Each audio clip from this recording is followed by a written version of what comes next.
Hello, everyone, and welcome to today's Meet the Expert rather than Meet the Employer. Today, we're going to be talking about dyslexia, but before we get started, I first of all wanted to welcome the fabulous Anna and Randy, who's come all the way from New York to join us. They are doing our BSL and captions today. So thank you very much. We have Toby, who's going to be sitting behind the camera and also in front of the camera as well, because Toby's going to be joining me and my guest, who I will introduce shortly to you all. Okay, so this is part of our series of webinars that we record for our Hive website. It's stacked full of fabulous information, tools, guides, career stuff. So if you haven't checked it out, please go along and do so. Just a couple of things before we get started. So this is going to be a 1 hour session. It's going to be 40 minutes of me asking our guests some questions, but we also want it to be really interactive. It's really, really important that you get to share your stories, right? So we know that some of you may have dyslexia or may know somebody who has dyslexia who face many challenges. Knowing that others have similar challenges and successes can be a huge source of encouragement and also inspiration. So we would like you to share your stories, share your challenges, tell us about your wins. What's it like for you in your personal and professional life, but especially in your world of work? So it's really important that you get on the chat box and chat with Toby, because Toby will be sharing those insights, because we can all learn from each other today. So I just wanted to check and make sure that our captions is working. All good? Fabulous. This session will be recorded, but you will not be. It will just be myself, Toby, and our guest. However, this session will be viewable on the Hive within the next sort of 2 to 3 days. So if you want to rewatch it again, you're more than welcome to do so.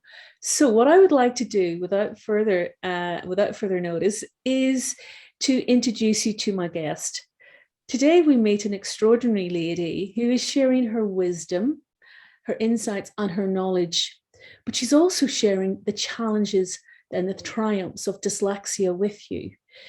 I would like to introduce you to the fabulous Liane Hambly, Director of Liane Hambly Associates, international educator of career professionals around the world, leading creative career coach, my mentor, teacher, and co-author of Creative Career Coaching. Liane, welcome, and thank you very much for joining us today. How are you? Oh, good. Thank you. Thank you very much. It's a delight to be here from sunny Nottingham, in the Midlands in the UK. Brilliant. And my dog is preoccupied. I've kept my dog preoccupied with some biscuits, so hopefully you won't hear my dog. Fantastic. You know, I want to start and share a story, and this goes back actually to January of 2021. I am a big LinkedIn poster. People will probably have seen my posts, but Liane posted on LinkedIn, and you shared, Liane, very openly and very honestly about your dyslexia on LinkedIn, and it moved me so much so I had to send you a very quick message to say, I think I'm going to come out too, and you encouraged me to do so. And I have to say thank you very much, Liane, for doing that, because I've been masking my dyslexia for quite a while. I was unsure whether I should share it, should I come out? And I have found it a very liberating experience. And you helped me to do that. So thank you. Oh gosh, you're very welcome. I didn't realise that, so you didn't tell me you were going to do that, but thank you. You will. I told you there would be a few surprises. Tell me, Liane, what made you decide to do that? Why did you go there? And it's funny because I think it's very much up to the individual, but I think I'm in a place where I can I'm established in my career and I can influence others, and I can really understand when people are more anxious and starting out. It's a different question for them. And so I thought actually it will surprise people. And it will smash some myths about people with dyslexia because, I have a first-class degree, I've written a book, I've taught in academia, and people go, hang on, that doesn't quite equate with my thoughts. about dyslexia. And I'm only, it's my dyslexia is my dyslexia, but I just wanted just to put it out there as a challenge, but also as an encouragement to people that you can flourish. You've just got to find the right area to flourish in. And I think that we will be talking about that a little bit later. Okay, I'm going to start off and ask you some questions. Again, to all the folks out there, please feel free to share your stories. Toby, you can come in and share those with Liane and I. Liane, to start with, what the heck is dyslexia? Well, I'm not an educational psychologist. I'm not an expert. So, for me, the basic is it is a learning difficulty with, for me, reading, writing, spelling, still is. And, especially with translating sounds into words and vice versa. So I was well able to speak and had a good command of language, but it was the written form and learning that was challenging. And as I said, I still have problems with words that are written that don't sound like they're written. I have difficulty with there's too many M's and too many R's. So words like accommodate and tomorrow, I still have to check my spelling, and new words, languages I struggle at. So yeah, it's a learning difficulty. Okay. I will start at the beginning. I actually think most people, if not everybody, has a learning difficulty. It's just that this learning difficulty counts so much in education and in the world of work. So people might find it difficult to be creative or difficult to play sports. We all have difficulties, but this one, you're under the spotlight. Absolutely. What I wanted to do was just share with you all some stats. Did you know that over 30 million adults in the United States, 6 million in the UK, and 3 million in Canada actually have dyslexia?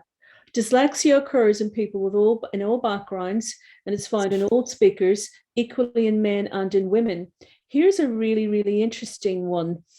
Somewhere of those placed in special education for a learning disability, around 80% will have dyslexia. Here's a couple of things that dyslexia is not. It's not a gift, although I think sometimes it can be a superpower. It's not contagious, okay, folks, so don't worry. It's not about being confused, is it, Liane? No, not at all, actually. It can be very clear thinking. It's not always about getting numbers and letters mixed up or out of order. It can also be to do with memory, short or long-term memory. And it's not being lazy or stupid or being unmotivated. It's not caused by bad parenting. It's not only found in children. It's not something that we grow out of. And it's not only found in English readers and speakers. Here's some facts that are strange but true. And I'd like the folks out there to kind of let me know if this resonates. So inability to tie shoelaces, difficulty reading a clock with hands, and early childhood ear infections were all reliable predictors of dyslexia.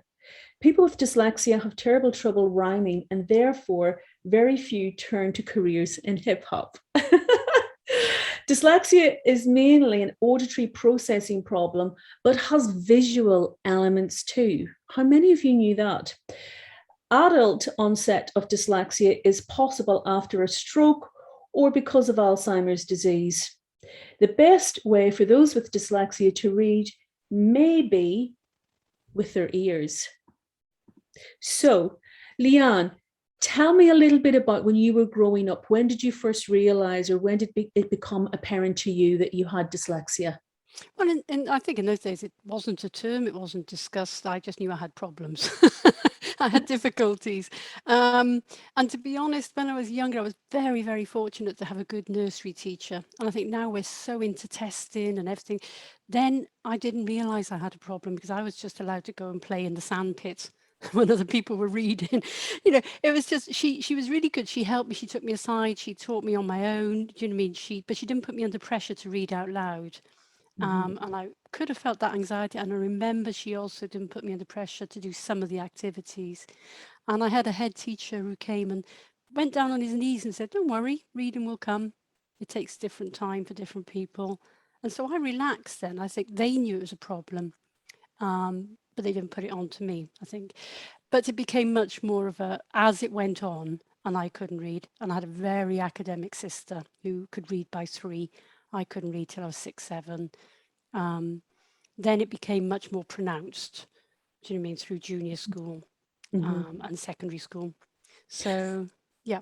So those formative years, I think having that understanding and compassionate teacher was really, really, really important, Absolutely. wasn't it? How did dyslexia affect your school life?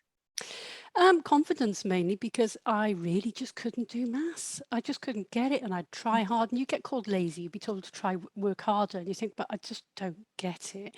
And being compared with my sister was very, very difficult.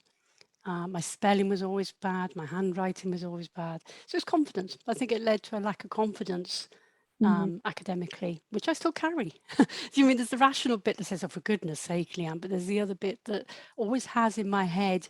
I think they were brilliant teachers, so I'm not blaming teachers, but one teacher described me as a plodder who would get there through hard work, but not that bright.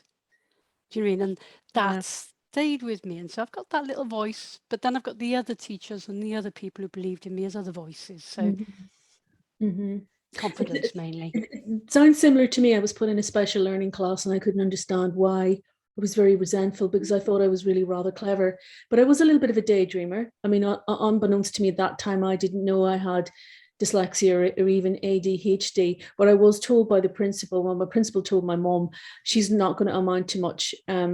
She may as well not do the 11 plus. She won't get it. And that did have a detrimental effect on my confidence. So those mentors, those teachers in those early formative stages of your life are really so critical and important. Liane, can I ask you, at that young, tender age, and we will move into the world of work soon, what tips or strategies or coping strategies did you put in place to either mask or support your dyslexia? See, I don't know. In the very early stages, I learned to be nice and good, because then I learned you'd get teachers' affirmation if you just behaved. So I was very well behaved.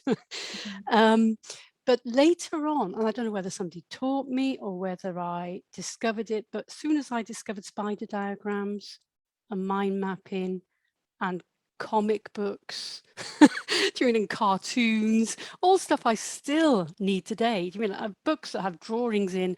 I'm there. Do you mean tight texts, dry text? So stories. I don't know whether I was taught it or whether I found it, but I was very fortunate in that all of a sudden my work jumped and I surprised the teachers. Especially during revision, I'm actually very good at exams because I mind map and spider diagram, and I can close my eyes and I can see the answers. And once I learned that, it made a huge difference. That sounds to me like you use the power of visualization quite a lot. I use it a lot. Even when I'm trying to remember people's names, I visualize their names above their heads. Reading, actually, and writing, I see the word as a whole. So I know if something's wrong, it just doesn't look right. And then I look it up. To me, it's the shape of the word rather than the individual letters. And I don't know how I learned that, but That's very visual. You're really using that hyper focus of your visualization, and the focus is on the visual rather than maybe on the auditory. I want I want you to step into your world of work before you set up your own business, your own successful business. Tell us a little bit more about what the world of work looked like for you in your formative years with dyslexia. What were the challenges or the barriers you faced? Well, it's funny because when I was very young, I wanted to be an architect because I have a brilliant 3D brain.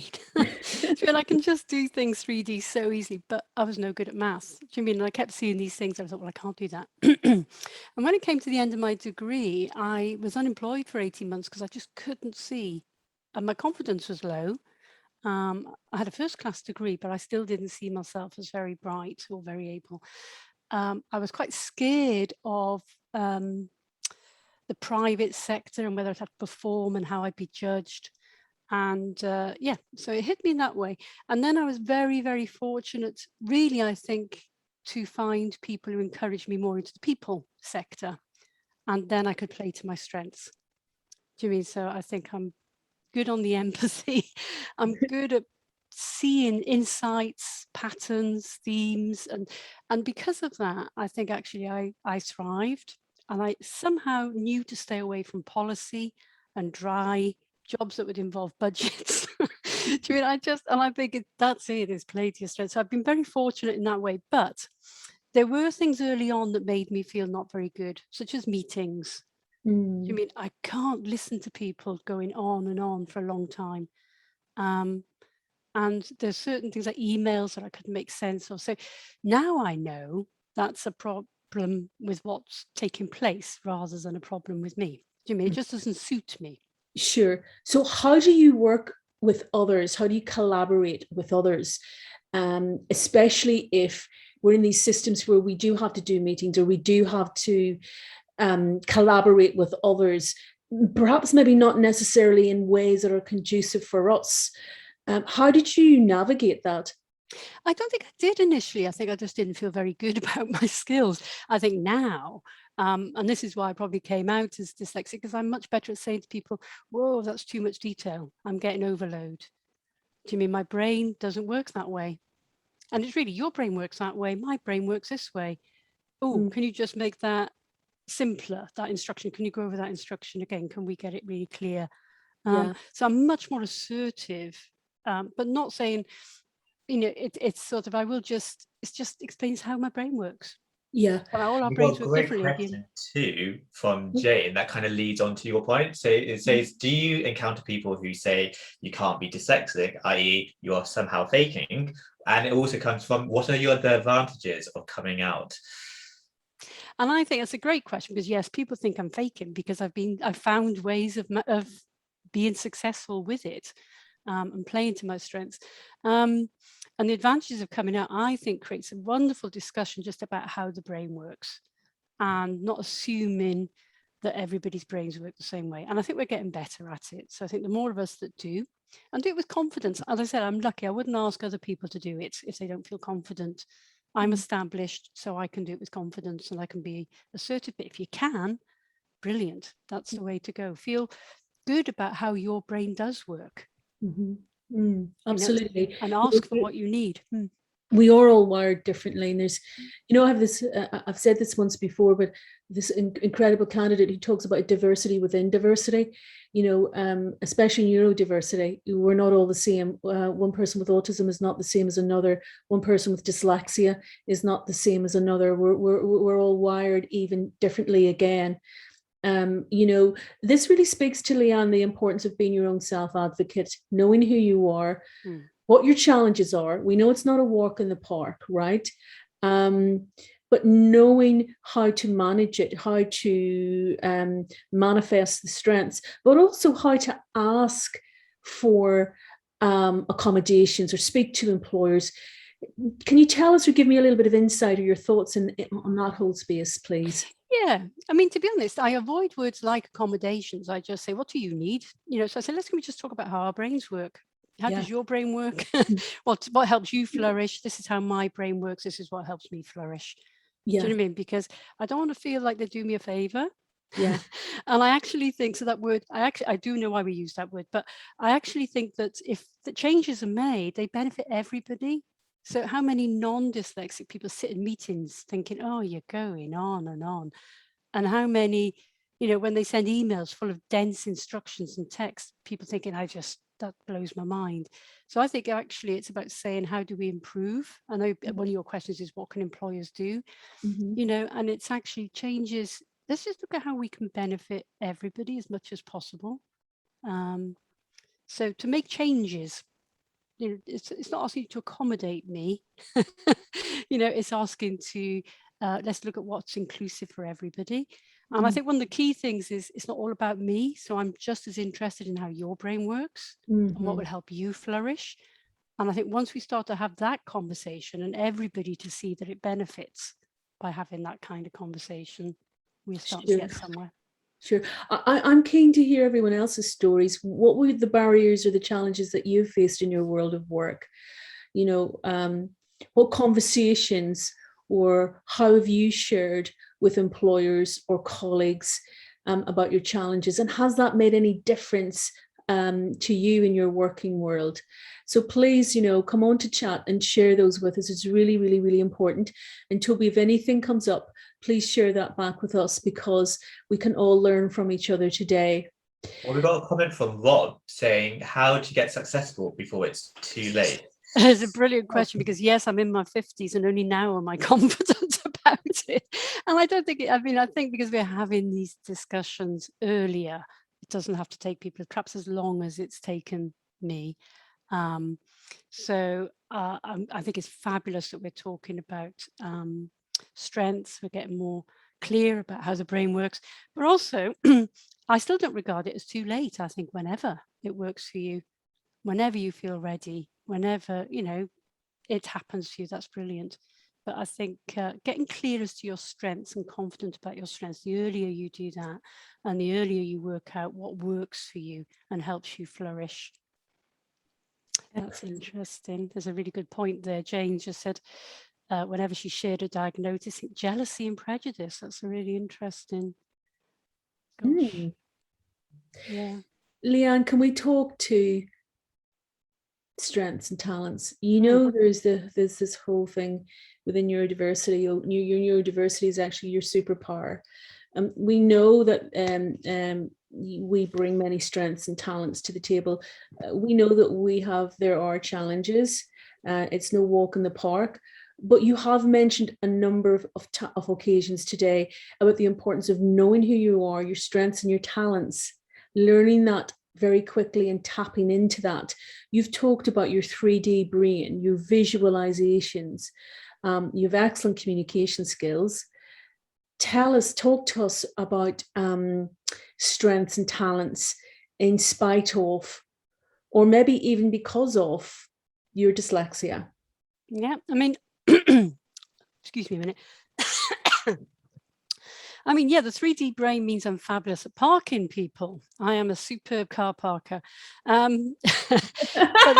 Liane, I know you're not, because I'm not. You talked about this. Oh, no, I am a really good car parker. Absolutely brilliant. Smaller space, I can do it.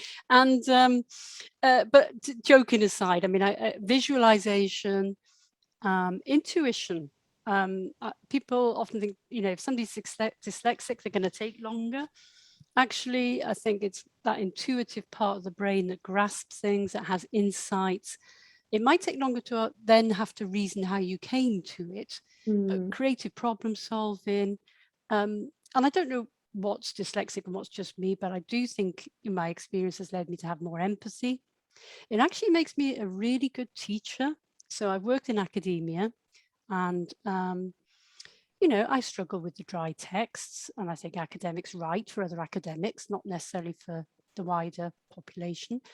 But I'm very good at simplifying things and using multisensory methods and making environments safe. And I think I've learned that through my own educational experience. So I know how to create a good learning experience for other people. Yeah, I think you can learn an awful lot from it. Other strengths, patterns, themes, lateral thinking, multidisciplinary. I can normally see how things can be drawn from other fields, and that's part of the creative thinking. The ability to sort of connect. Yeah, I find that easy. I find it really easy to see the connections between things. Sure. So folks, is any of this resonating with you? Your intuition, your ability to problem solve. Liane has mentioned sensory. You've mentioned this sensory skills. Please share with us, expand on that a little bit more. Tell us exactly what you mean by this. And if you could give us some examples of how you use this, that would be fantastic. Well, I think it is that interactive thing. So, I know I need to be able to experience things to learn. Do you mean, so I need to be able to smell, taste, see?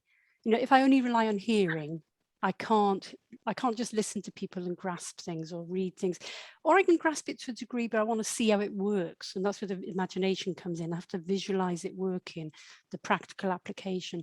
I love videos. Do you mean, and drawings? And that's what I mean by multisensory. But we know that the brain is a multisensory hub. So the more we use it in work, in education, you know, people will respond to the different senses that are their strengths. So, you know, so I use it in my teaching. You know, I really do not talk at people a lot. I think it's something that'll go in and 10 minutes later, it'll go out. What's the point of that? Yeah. And the importance of experiential learning, doing by experience, jumping in, trying out, being curious, going on a big adventure. You know, I remember rope learning, and I used to learn my 5-page essays off by heart, and I would have 8 essays learned off by heart for my exams. And then in any stressful moment, I might not remember, and so the whole thing would fall apart. You know, and I just wished at that time I had used more this, you know, what you're talking about, the sensory skills. And I think over time, once I found out a little more about who I am and how my brain works, I started to become a little more comfortable with these things called intuition, connecting dots. I mean, I connect things constantly all the time. If I could be listening to multiple conversations, and I'm connecting things from all of those conversations, and I can come up with these incredible creative ideas. I don't know how I do that. It's just the way that my brain is wired, you know, but I embrace that now. Whereas before, I think I was a little frightened because I thought, this is a little weird. Should I be thinking like this? You know, so tell us what, you know, you've written a book, you've written an incredibly brilliant book called, you know, Creative Career Coaching. It's a leading book. A lot of careers coaches use it as a go-to to understand and learn about how to work with clients in a much more creative and intuitive way. How the heck does a dyslexic co-author a book like that? Well, I think one of the things, it was daunting. So I think one of the myths is that dyslexics, people with dyslexia can't write. I mean, it just might be painful. Do you know what I mean? So I co-authored. I think one of the key things was to think, I'm never going to do it on my own. I'm going to put it off because I find it difficult. But I know inside me, I've got these ideas I want to share. I'm going to find somebody who has different strengths from me, and we're going to work together. And she was brilliant at language, grammar, spelling. So we co-authored, and I think that's the way to do it. Is just, you see, I'm also fascinated by how other people's brains work. And I know that I'm going to go back to the question when people are jealous and they're prejudiced. If what we have to do is say, okay, that's me, but how does your brain work? Do you know what I mean? And we show that it benefits everybody to have this conversation. So people needn't get defensive about it. It's going to benefit them if we have this conversation. You know, and I think, you know, her strengths are different from mine. I have friends who I'll cook tea and I say, you proofread for me because I do not have an eye for detail. You proofread, I'll cook you tea. I have an accountant and a bookkeeper because I just can't do that, you know. Yeah. And I think it's just, let's just work out how we work best together. So that's how I co-authored. Couldn't do it on my own. So I think we tried to do too much on our own. Absolutely. So you sought out a co-author who could play to their strengths and you could play to yours, and it just worked. It worked beautifully together. Absolutely. And I think that's what we've just got to do. You know, is not try to do everything. Nobody can do everything. You know, it's working out what we can do in team approaches. I want to talk to you a little bit more about the world of work. What would you say to employers who don't get it, who don't understand, or may have a preconceived conception of what dyslexia is? I think the first thing is for them to understand that everybody's brain is different. Do you know what I mean? So dyslexia just being a manifestation of a difference. And then stories, but also just look at the strengths. I love all those graphics that show the strengths and what they can contribute to a team. And the other thing is, at the moment, you know, the top 10 skills that employers will require in the future. Yes. You know, it's the World Economic Forum, and emotional intelligence and creative problem solving are appearing higher than they've ever appeared before, and indeed for the first time for emotional intelligence. And say, you know, start to look at what different people in the team can bring. I think it's quite those. I love all those graphics. It's like I would because I'm dyslexic, but you know, I just love those ones that show how the brain works and the different strengths that people have. Brilliant. And not to see it as a, this is what I mean by the words, we've got to be careful. I don't want you to accommodate me. I want you to look at your whole team and accommodate everybody to get them all to flourish. And once we see it as a whole team approach, then I think they stop thinking, oh, I've got somebody with a problem and I have to do things to make it work. I have to put in effort. Well, actually, you should be putting in effort with all of your employees to help them flourish.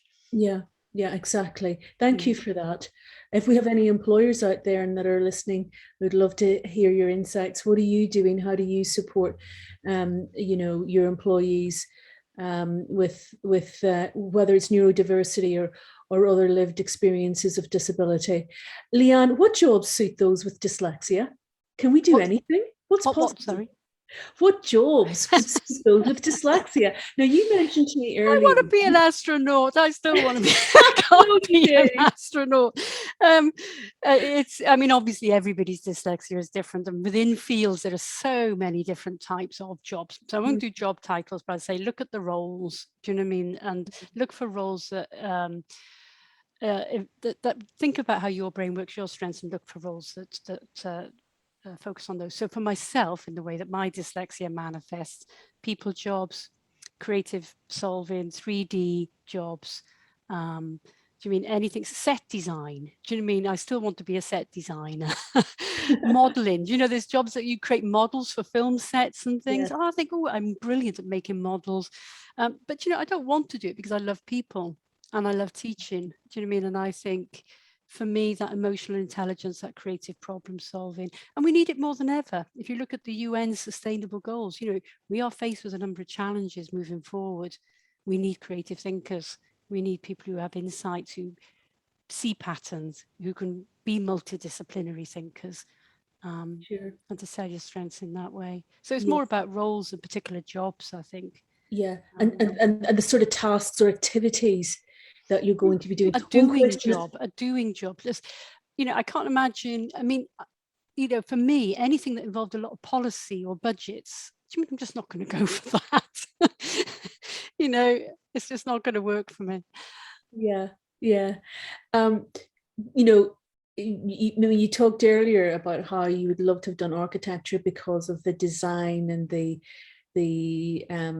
artistry that goes with it, but then obviously there's the whole numbers aspect that goes with it as well, and so it's about tapping in and understanding, you know, really what's realistic and what's possible.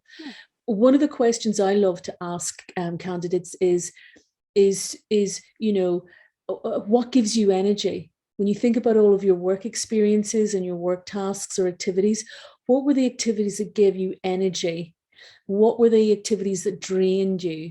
Because I think there's a lot in that question. It can open out and it shows, well, you know, the things that you like doing are usually the things that you're really good at and that that are enjoyable and that you perform really well in. And so it's important to pay attention to your energy, you know, where your energy flow is in terms of what really elevates and brings you up. And excites you, but also to pay attention to what maybe drains you or what really challenges you.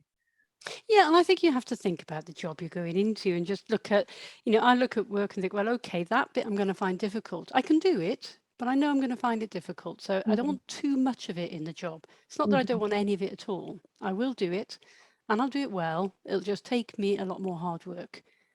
And there always will be elements of your job. You can't avoid them. You know, but absolutely, no, there's no such thing as the perfect job. You've got to weigh it up.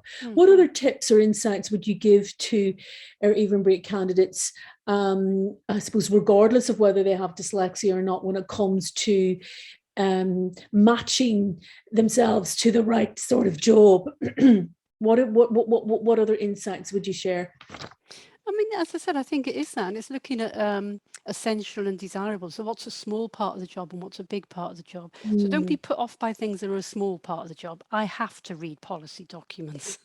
I have to read dry academic texts, but I just don't want to do it all the time. So I would do a little, again, it has to be visual for me, a little circle Do you know what I mean? What's the core bits of the job, and do I do those well?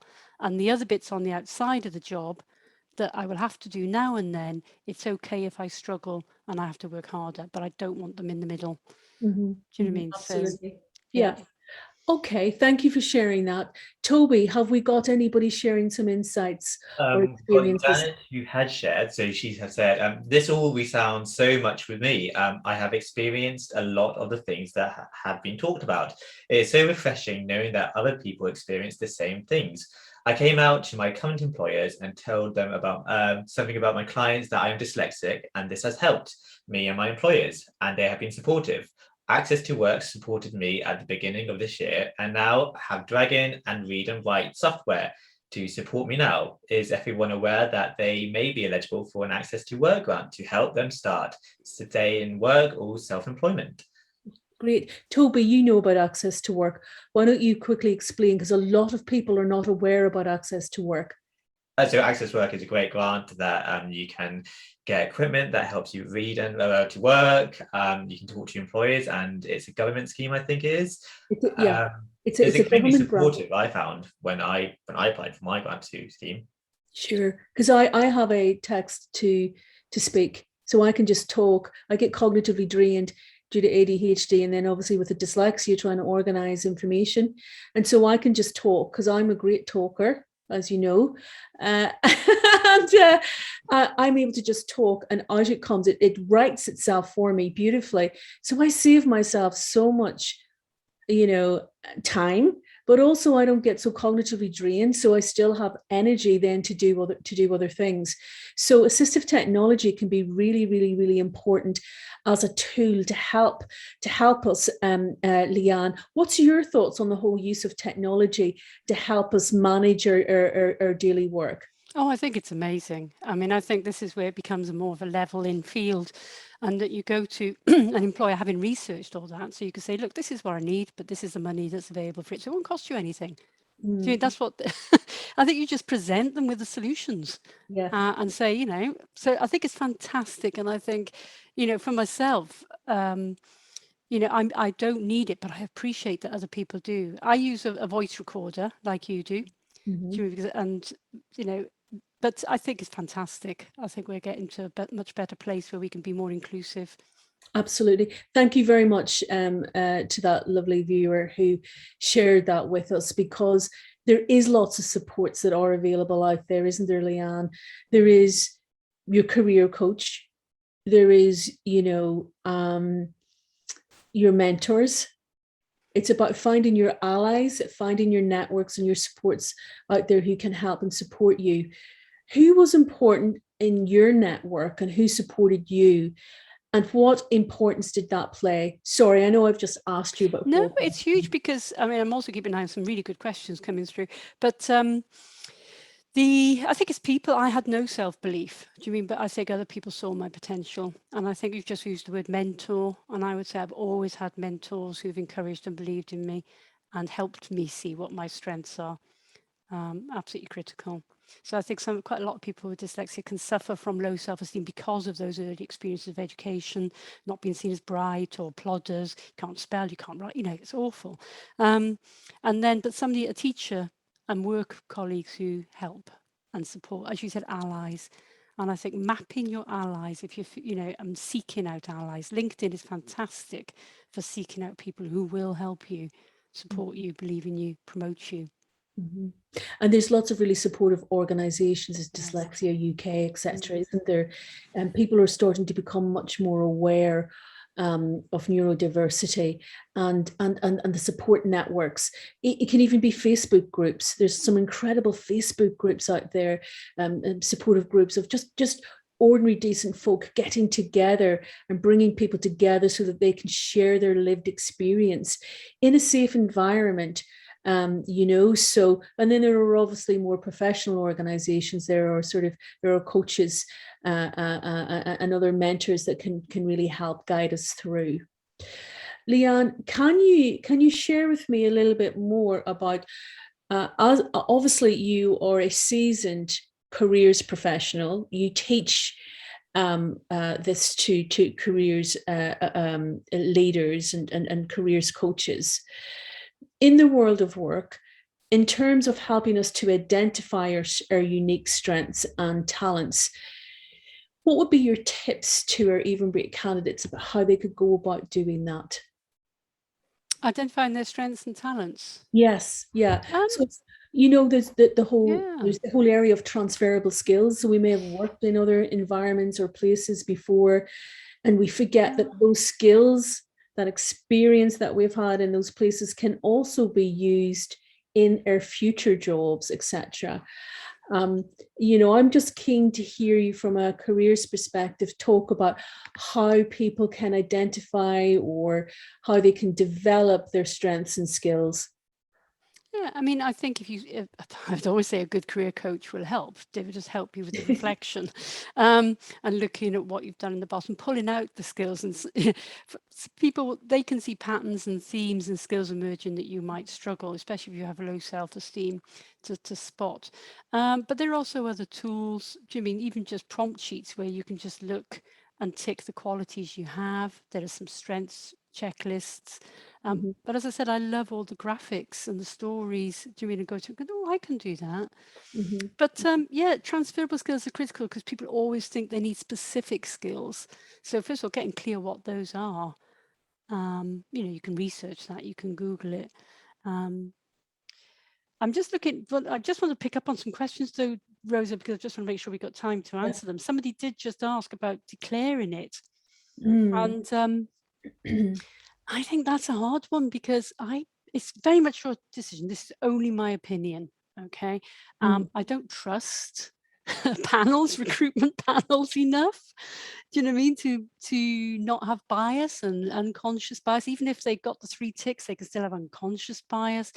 So that's why I said I tend not to use labels. I just talk about my strengths. And when they ask me about my weaknesses, I talk about things I know, like, well, meetings, I like people to get to the point. I mean, I do find, because that's one most people can relate to. Do you know what I mean? Or, I love it when I love text being accessible, clear instructions, quick, because it's a busy world and we haven't got time to read a lot. Sure. So I present it as a general issue rather than putting a label onto it, because I don't trust panels enough. Okay. Afterwards, if you get the job, I think then that's different. You come in and say, actually, this is what I need in more detail. That's really interesting. And I thank you for your honesty on that. I think everyone has a different perspective on it. I know that some people can be really, really strategic. They will go and research that employer and find out, are they, how far are they into their inclusion and diversity? Do they walk the talk? Is it then advantageous? And at what point is it advantageous to share, disclose, discuss, whatever language you prefer to place on it? And for some people, they may not do that until they're actually in the job and they've secured it, and they've been in it a little while and they feel more comfortable having built up or established a relationship. Whatever works for the individual. Colleagues. Yeah. So,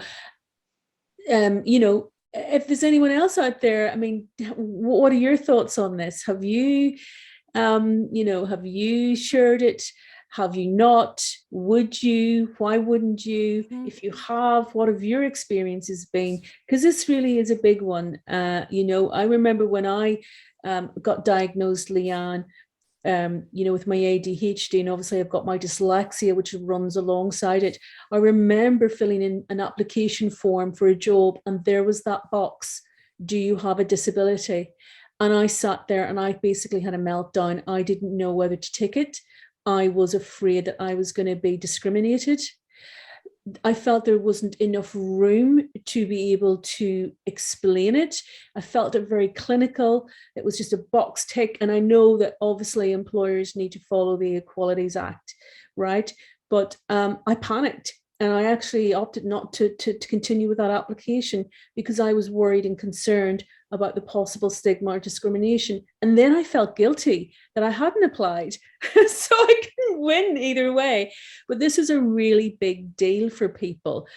In your past work experiences, how has this sort of manifested for you, and how did you navigate the world of work? As I said, I didn't have the label then, which means that's how I navigated it without the label.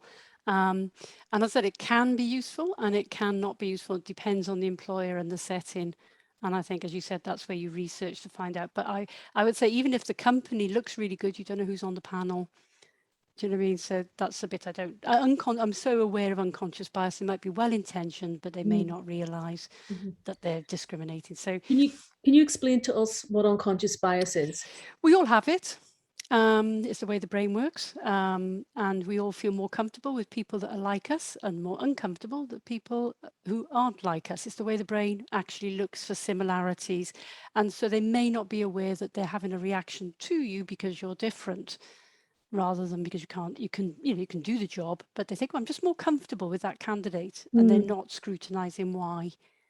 So we can become aware of our bias and our prejudice and why we connect more with some people than others, but they have to be very rigorous about that to be a good recruiter. Okay, absolutely. That's a whole other discussion, isn't it? Yeah. Do we have any other insights or experiences that people have wanted to share, Toby or Liane, on chat? We've got a comment saying, how do you work out what technology, I'm presuming, you need? What would help? Because that's quite difficult. Toby, how did you work out what was going to be helpful for you? It's difficult because you don't know what's on offer, really. A lot of exploring, talking to professionals, talking to friends, families, testing, trying out. Sometimes the technology doesn't help and sometimes it does. It's very much, testing it out on yourself and see if it helps. Yeah. So a little bit of trial and error. Trial and effort, yeah, definitely. But what it seems to be coming across is that you explored, you were curious enough to go out and check it out, test it out, invest in that time to, support yourself. So a total self-advocate, right? Absolutely. And sometimes the technology I didn't find useful or wasn't helpful. And that's fine, to take your own time and find things that do work for you. Yeah. I mean, my response to that would be, you're not an island. You're not alone. You can't be expected to know everything. And especially if you've just had a recent diagnosis, you might be going, gee, what the heck is this actually I have? I'm not fully sure I understand what this actually is. That was a big thing for me. And I had to go and learn and understand and kind of peel it back like an onion, because there's a lot of masking and you're not even aware that you may have been masking. But just know that you're not alone, that there's lots and lots of support mechanisms out there, and it's about knowing which support you need, whether it's career coaching. You can come to Even Break. There's the fabulous Tammy, Caroline, and myself. Maybe it is some other types of mentoring and coaching that you need. Again, it may be assistive technology. Please feel free to go to our Hive. We have a support section on our Hive. There are multiple tabs that looks at different apps, mental health, coaching.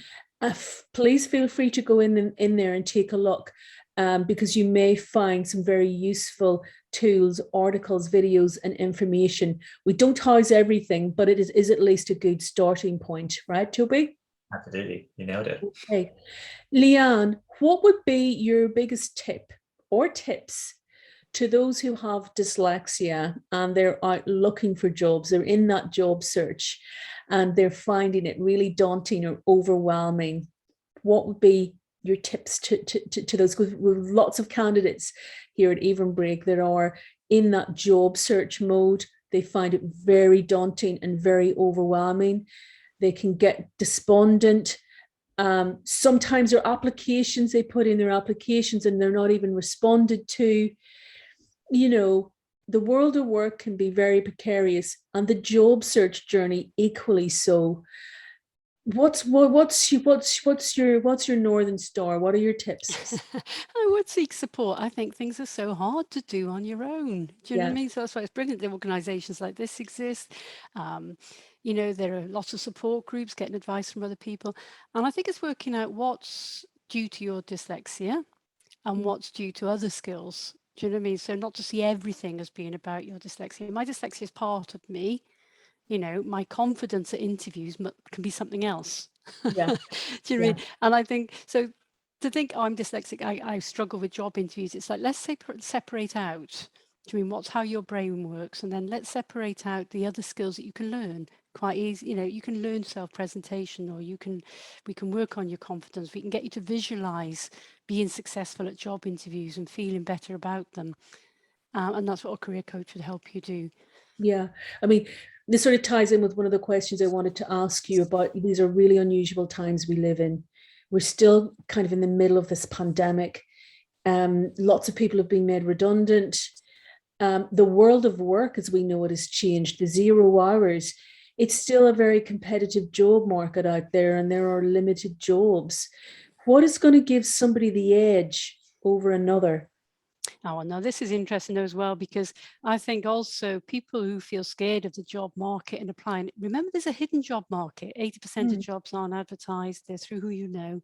And so I would say if you find that whole process daunting, get your network, start networking, get other people to help open doors, find work. And again, a career coach can help you do that. So, you know, you might think, well, I'm not very good at applications, but I'm great at just getting on with people. Well, that's it. Do some voluntary work, start casual. Do you know what I mean? Get some temping work, build up your confidence, get in that way, rather than think you've got to go through that really formal recruitment and selection process with CVs and things like that. I have a kind of a careersy question for you. How important is happenstance? It's a lot. You know, people may not realize happenstance is about just getting out there doing. And actually, we're pretty good at that. People with dyslexia, we like to do. So get out there, do voluntary work, talk to people, network, and it creates opportunities. You never know who you're going to meet who'll say, hang on, I know something, an opportunity down the road. Do you mean it's not advertised, but there it is. So I think it's about taking action and not thinking you've got to go through that really. You have to know what you want to do, you have to plan it all out, and you have to be confident at it. There are other ways to navigate finding employment or opportunities. You know. Yeah, and sometimes opportunities can just happen right through conversations. That's it, but you've got to have those conversations. You've got to be out there talking about it. You've got to be out there, absolutely, doing stuff to make happenstance work. Yeah, so even though we're still kind of in a lockdown, but not, and sometimes I get confused, are we not? We're kind of not. I think we're moving out of it now. I mean, goodness me, it's been 2 years. It's been crazy, right? And so you're absolutely, right. And if we think about technology, we can still connect with people digitally and online and through Zoom and through LinkedIn. Yes, it's important to be out there and connecting and interacting with people face to face, but we still have to be safe and care for others. But you are right, this whole space of networking and building your allies and professional relationships. And often that can be within, if you're employed and you're in a job, you can still be building those networks within an organization as well as outside of that organization, right? Yeah, and there's a great piece of advice from Christine Brown here about enrolling on a course, understanding SPLDs and studying topics such as neurodiversity. Understand yourself more, how your brain works, what works for you, what doesn't work for you. To understand yourself and your dyslexia, what part it plays, what is your dyslexia, but also it's not all of you, it's part of you. It's a wonderful part of you, but just to understand yourself more. It's interesting you say that. There's lots of neurodiversity courses and free courses, especially on Udemy. Guys, go to the Hive, go to our training and qualifications tab, have a look, because we've got some MOOCs, which are free open source learning sites that you can go to, where you can learn up and develop new skills, or even build awareness and knowledge in areas like dyslexia or neurodiversity or whatever it is, but you can also be building other solid careers and knowledge as well. Liane, I wanted to ask you one other question.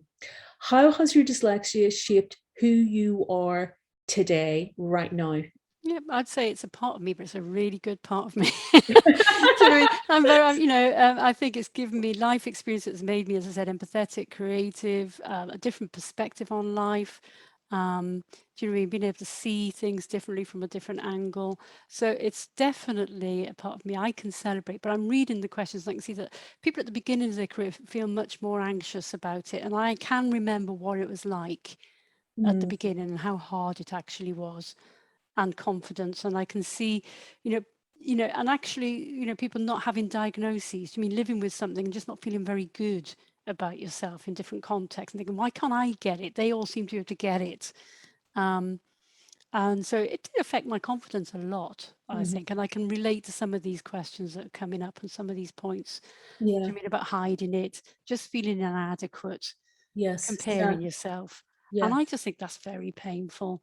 Yeah. So it is. even if you don't come out at work, I think come out to other people, find other dyslexics, find people who affirm you. And that's what I mean by mentors who validate you. Yeah. Yeah.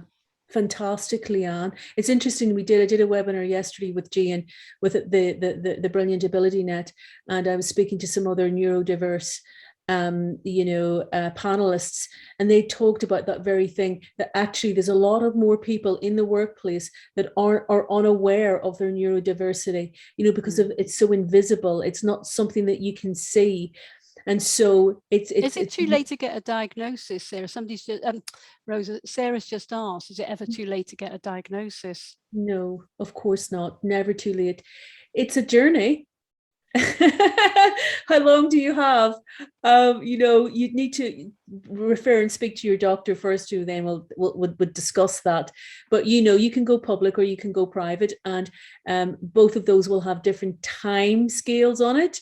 But it's never too late, is it? One shouldn't judge themselves by age or anything, and everything and anything is still possible.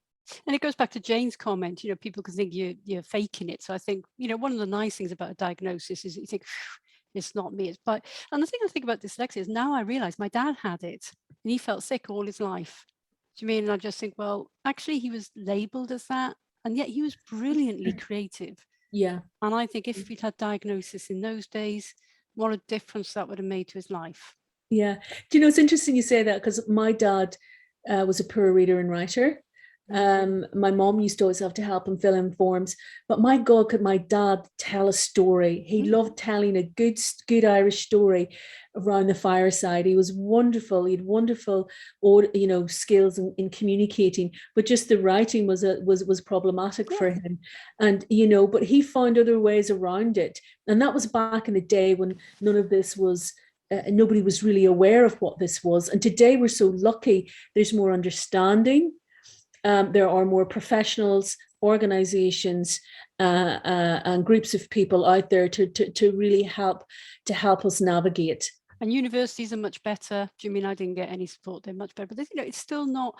I was going to say it's actually the help is out there, but you still are judged. Our whole education system does rest on measuring ability. You need to be able to read and write and numbers, and it is harder to go through that education system. And I would just sort of, my closing things, I can see the time. I love Gardner's multiple intelligences. That was a big breakthrough for me, where there are different ways of being intelligent, and yet we tend to only measure a few of them. Yeah. And so, I'm not great at the number smart bit. I'm really good at others. And I think for people to take those, look at them and think, well, where does my intelligence lie? And my learning difficulty might be in an area that is considered critical.